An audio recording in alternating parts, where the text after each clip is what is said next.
Halo teman-teman, perkenalkan saya Krisman Ananta Saputra Purba. Di sini saya akan menjelaskan bagaimana cara merancang kisi-kisi pengembangan instrumen penilaian berdasarkan penilaian pembelajaran. Nah, kita akan memasuki materi pertama, yaitu proses pembuatan instrumen soal. Di sini terdapat 12 langkah-langkah proses pembuatan instrumen soal, yaitu sebagai berikut. Yang pertama, menetapkan tujuan tes. Setelah kita menetapkan tujuan tes, maka kita akan menganalisis kurikulum, standar kompetensi, dan kompetensi dasar. Setelah kita menganalisis kurikulum, kita akan menganalisis buku dan sumber belajar lainnya. Setelah itu, kita akan membuat kisi-kisi, menentukan indikator, dan menulis soal.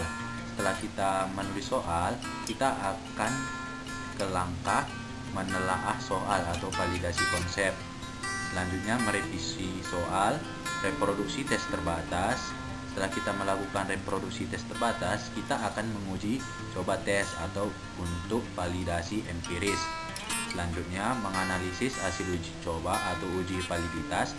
Dan langkah yang terakhir yaitu merakit soal menjadi tes.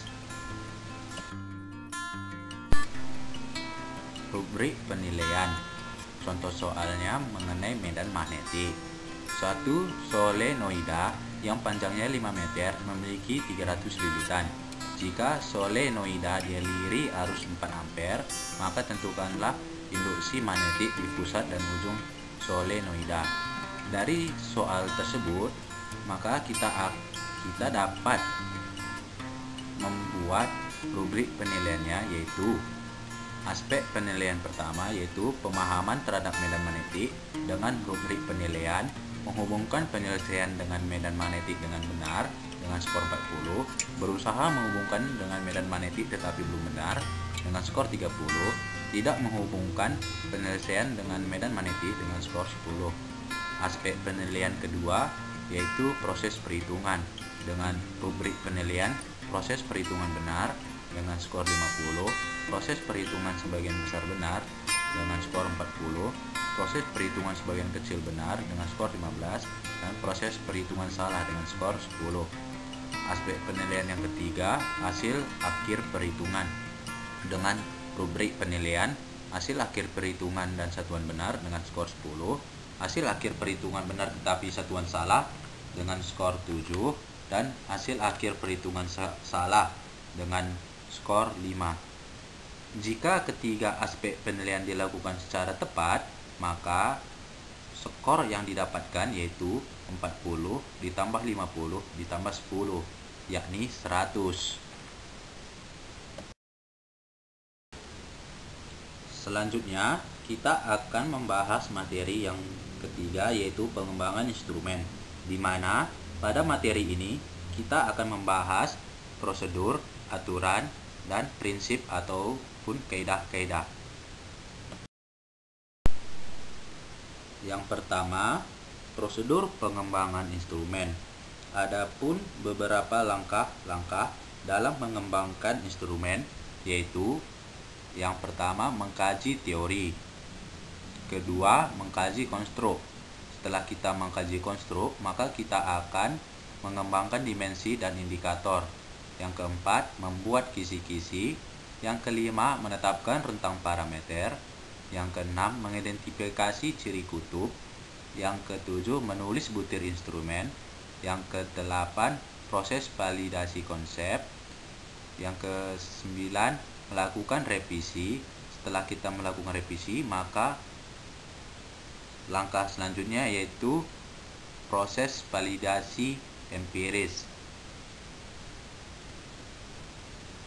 seleksi butir valid, dan langkah yang terakhir yaitu perakitan instrumen. Yang kedua yaitu aturan pengembangan instrumen.